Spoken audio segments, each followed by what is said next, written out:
Hello, fellow netizens. Today is the 15th of July, 2012. I'm coming to you by way of the internet from Ellensburg, Washington. Romney, oh boy, here we go again. This time I'm not getting so pissed off. Romney spoke against Hugo Chavez here a couple days ago. Actually, he attacked Obama, but it wasn't a real attack. It's like I've said in previous videos, the Democrats and the Republicans are controlled by the same masters. And so it's not really a two-party system. They play a two-party system because the American people are used to a two-party game, whether it's baseball, football, basketball, or politics. They can identify with politics like that. And so they convince you of this fighting between Democrats and Republicans when it's all just a show, and it's to keep you preoccupied and keep you making decisions on things that really don't have any real influence. Anyway.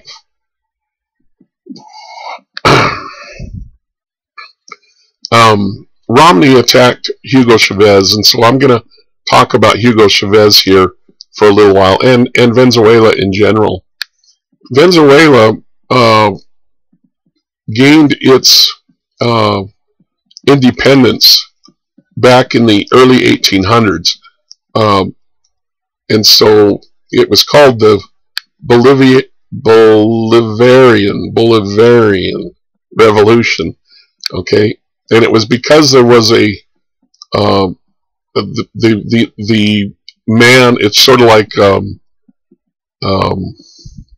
very similar to George Washington. There was a man in their history who led that independence, and his name was, I think his name was Bolivar. So that's why it's called the Bolivarian Revolution. And why? Anyway, let me get to the heart of this, and then you'll understand. Prior to Hugo Chavez, there was another gentleman who was president of Venezuela, and his name was Carlos Perez. That's P-E-R-E-Z, versus Hugo Chavez, which is Chavez, C-H-A-V-E-Z. Chavez and Perez sound very similar, and so I got to be really careful. But anyway, previous to Hugo Chavez, there was another leader down there by the name of Carlos Perez with a P. Okay, and he was a true military dictator, and through him, U.S. corporations and U.S. administration corrupted their own people down there so that we could get cheap natural resources, oil, gold. Anyway, our corporations went down there and established themselves, and we stole essentially their resources. And to do that, we had to pay off their president and the administrators in his, or the people in his administration. Okay, and eventually this caught up with Carlos Perez. I think it was right around 1999, and he was found out to be embezzling money, and so the people voted him out of office, and they installed Hugo Chavez instead. Okay, it wasn't a military coup. The people voted him into office. Okay. Now, this is very different from the message you're getting from Romney. Let me continue. Hugo Chavez removed the dictatorship and replaced it with socialism. Okay? Now, let's talk about Karl Marx for a minute, and so that you can go research this on your own. Karl Marx is the founder of political science, essentially. He is a very great thinker, similar to Albert Einstein, but he worked in the political sciences. And his founding precept was that all nation states eventually lead toward dictatorship, that they all eventually become corrupt and turn into dictatorships. And the truth is, most of history has supported that view, or that philosophy. Now, Hugo Chavez has done just the opposite. He's went the opposite way. He took Venezuela a very great step forward from a dictatorship to socialism, which is moving towards democracy. And in fact, he has since implemented a voting system that is democratic. And I say that because UN and other international institutions have went in and confirmed that their voting is truth. It's not just a big lie. And so the people do have a real voice. Okay? And that wasn't the case under Perez. You know, remember Perez with a P. Now Hugo Chavez, C-H, Hugo Chavez, who is the current president, has taken them to a democratic form of socialism. In other words, a lot of the precepts that he has implemented are actually democratic principles. And so it's a different kind of socialism than what we have seen before. And it scares the shit out of the U.S. or the elite, because, number one, it forced them, he's gained power and forced U.S. corporations out of his country. And that's why Romney and his enablers are pissed off. It's because he was successful, and not only successful for his own country, but he has leveraged the other nation states in South America to do the same thing.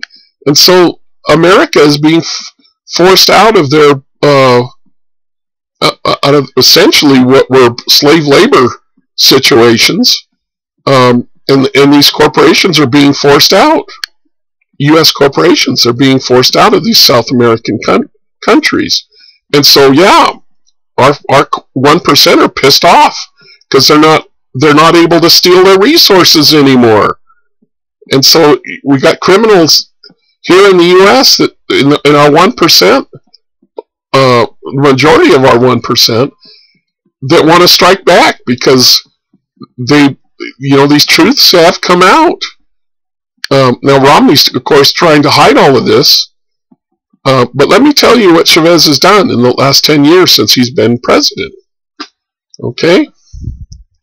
He has tripled the minimum wage since he removed U.S. corporations. Under the previous president, Perez, with a P, but he was and it was U.S. influence that took away a lot of the housing of the people in Venezuela and kept them in very piss-poor slave labor conditions. And Chavez has actually turned that around. He has legislated laws and is actually engaged in massive housing projects for his people. And no, he's not 100% successful yet. He's still growing, but there's far less homelessness now than there was 10 years ago when U.S. corporations were ruling down there. But because there is still some housing, we're trying to use that and say that Hugo Chavez is responsible for it. And he wasn't responsible for it. He has largely increased their housing. Okay? He legislated health care for all. Of course, that pisses off our 1% too, because Hugo Chavez is showing that you can give medical care to your people. And so that's what he's doing with the proceeds from the oil. He's empowering his own people and his own economy and his own nation through these programs. And it pisses off the 1% here in America.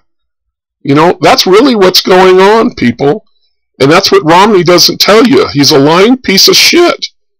You know, him and Obama both. Now, Obama didn't. Fortunately, Obama didn't attack Hugo Chavez, but the fact remains, it's the same. Both the Democrats and the Republicans answer to the same enablers, the corporate 1% in America, and so it's a one-party, two-faced, two-fork-tongue system. And so, in order to get around that, you have to go out and find the truth for yourselves. And that's what I've done here, and I don't want to just give you the truth. I want you to go out and find it for yourselves.